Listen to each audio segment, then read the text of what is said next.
Senator Sears, thank you. Senators Benning and Senator White, thank you so much for this bill, which I fully support and is long overdue. I want to, in my brief time, address what the gentleman who spoke before me just said. It is characteristic of a lot of misinformation that is being peddled by the prohibitionists. Based upon what I've read in newspaper articles and online, there has been no explosion of teen marijuana use in Colorado. There has been no explosion in emergency room fatalities.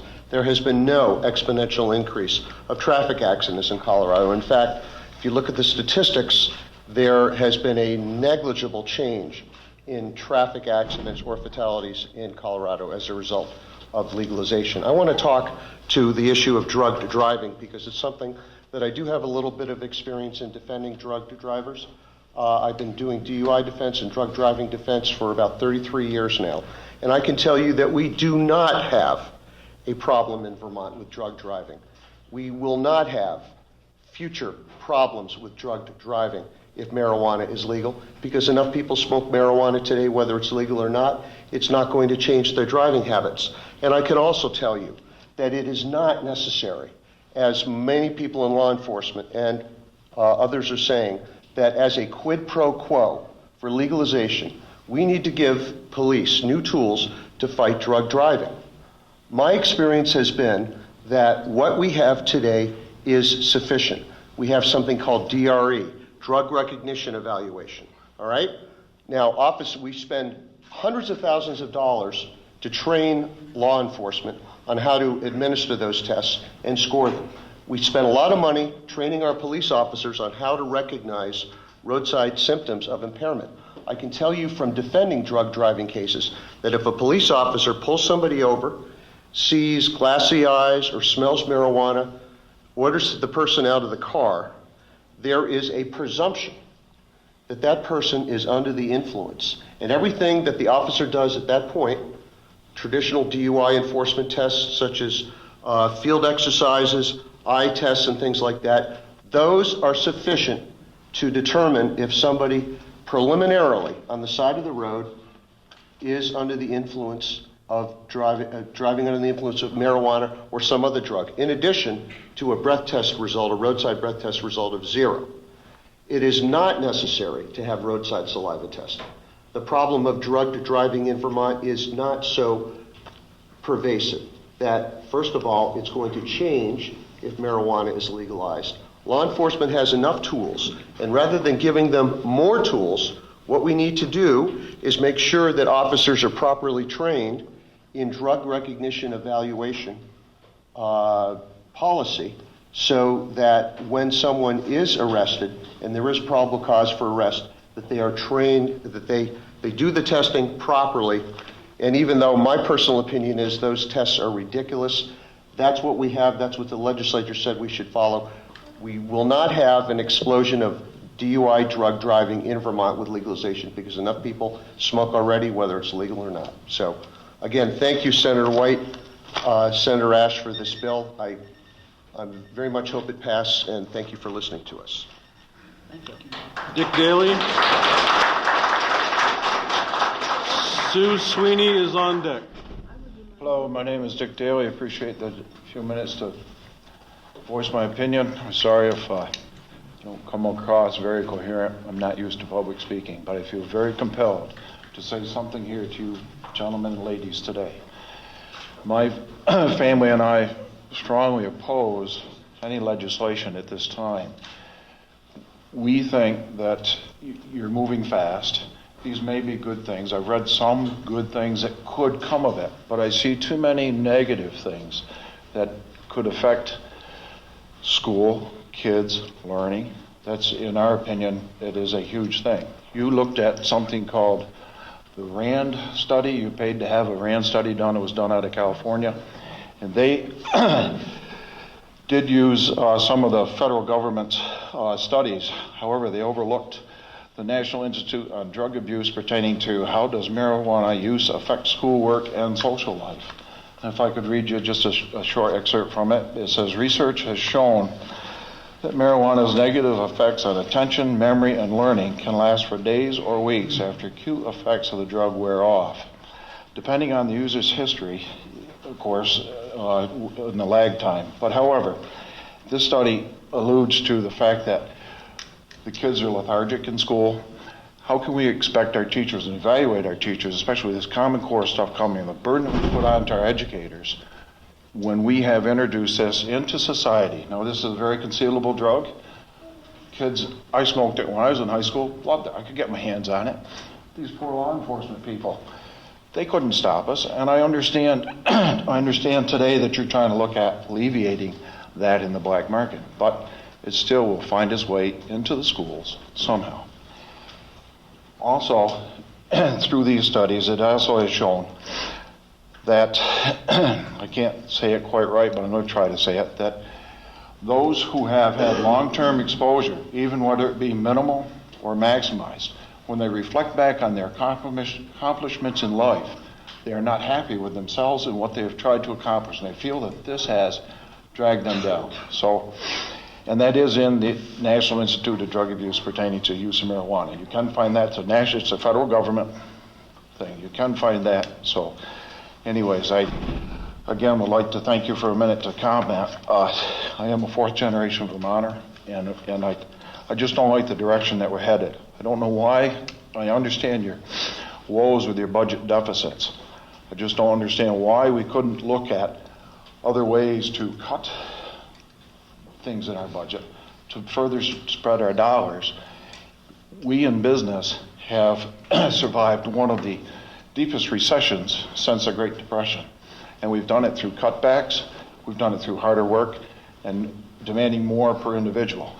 Now, I don't know why we couldn't take a look at that in our own government and help reduce costs, so we're not so focused on pie in the sky with revenues from this, what the marijuana legalization may generate for us.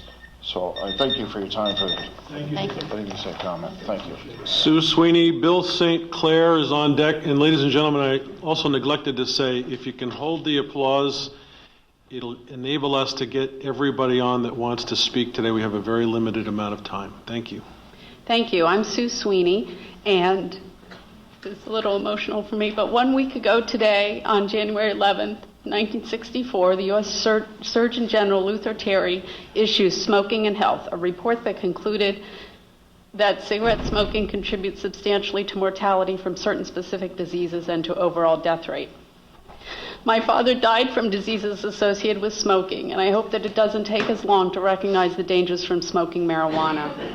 This is not your parents' marijuana. Once the Reagan so-called war on drugs started, the growers brought the marijuana inside, and the resulting product is now 8 to 10 times stronger than when marijuana was literally a weed that grew on the side of the road. 30 years ago, the THC levels were 5 to 10%. Now many strains in Colorado are upwards of 30%. And I'm just going to hit some of the high points because the previous speaker did mention some of the things I was going to address. But not enough research has been done on marijuana, and there's growing literature, and it's all pointing in the same direction. Starting young and using frequently may disrupt brain development. And they found that consistent evidence of both structural brain abnormalities and altered neural activity in marijuana users. These changes may still be evident after a month of abstaining from the drug. And that when teenagers begin, when adults, so 9% of adults become addicted if they start as adults, but 17% of those who begin in their teens become addicted. And also, heavy marijuana use in adolescence or early adulthood has been associated with a dismal set of life outcomes, including poor school performance, higher dropout rates, increased welfare dependence, greater unemployment, and lower satisfaction. And in conclusion, I ask that as we go forward, you keep in mind the dangers of marijuana use, especially on the brains of adolescents. Marijuana use is already an epidemic with our teenagers, and it is my hope that we can somehow do damage control in this issue and help our most vulnerable population, teenagers. Thank you. Thank you. Bill St. Clair, and Dave Crowley is on deck. Before Bill starts, I just saw Representative Morrissey come in, and I don't know if I missed any other representatives that might have arrived, but thank you for being here, Mary. I did want to mention one other thing that I forgot in the opening remarks. That is, the Committee on Judiciary will be hearing from people in 4 other locations today, tomorrow, and Wednesday around the state to take in input. We're also holding hearings in our committee this week, and next week we will begin marking up a bill, and we'll make a final decision on Friday, the 29th of January, whether to advance a bill or not advance a bill. That'll be a public vote. It's nothing behind doors or anything like that. So that is my plan. We'll continue to take testimony, to continue to hear from Vermonters and your thoughts. So just so that everyone is aware of our tight schedule. Thank you. Hi, my name is Bill St. Clair. I live in Bennington. Except for my opinions in the final 2 paragraphs, this is factual as far as I know. Please inform me of any inaccuracies. Cannabis hemp, also known as marijuana, is a weed. Give it light and water and it grows by itself. Visit Green Mountain Hydroponics on North Street right next to Fiddlehead to get everything you need except seeds to grow it indoors. You can buy seeds on the internet, shipped through the mail in plain wrapping. I have never grown it, nor have I smoked it since 1983. And my point here isn't that hydroponic stores are doing anything wrong. They're not. My point is that you can't stop people from growing their own, especially with modern LED grow lights that don't draw much power, don't make much heat, and are hence very difficult to detect. Cannabis has no lethal dose. You can't kill mice or rabbits with it unless you asphyxiate them. This makes it one of the safest substances known. It appears likely that hemp oil, distilled from cannabis flowers, can help heal many cancers and other diseases. See Rick Simpson's phoenixtears.ca website. There have been studies showing that many people actually drive better when stoned. It lengthens reaction times, but it helps focus attention. Stoned drivers are more careful because of that. High is not drunk. Cannabis does not cause carelessness like alcohol does. Whole hemp seeds are a complete protein containing healthful fats. They are not psychoactive. I eat them almost every day. I buy them at Spice and Nice down the street. They're legal to import and sell, but not federally legal to grow in the U.S. Industrial hemp, marijuana's non-psychoactive cousin, has myriad uses for food, fuel, building material, cloth, paper, and more. Because he feared that hemp paper would destroy the profitability of his forest holdings, William Randolph Hearst lied to push through Congress the 1937 Marijuana Tax Act. That was the beginning of marijuana prohibition. Federal law still does not distinguish psychoactive and industrial hemp. See Jack Herer's book, The Emperor Wears No Clothes, which you can also find online. I believe that cannabis seeds and flowers should be cheaply available in the bulk section of health food stores. They should be regulated no more than any other food or herb. Non-food uses of industrial hemp should be regulated no more than wood or straw or cotton. I have no interest in getting high. Been there, done that 30 years ago. If I got cancer, though, I would grow cannabis and distill hemp oil to help me heal myself, whether legal or not. But I would much rather buy it over the counter for a few bucks at Spice and Nice or CVS. Thank you for your time. Thank you.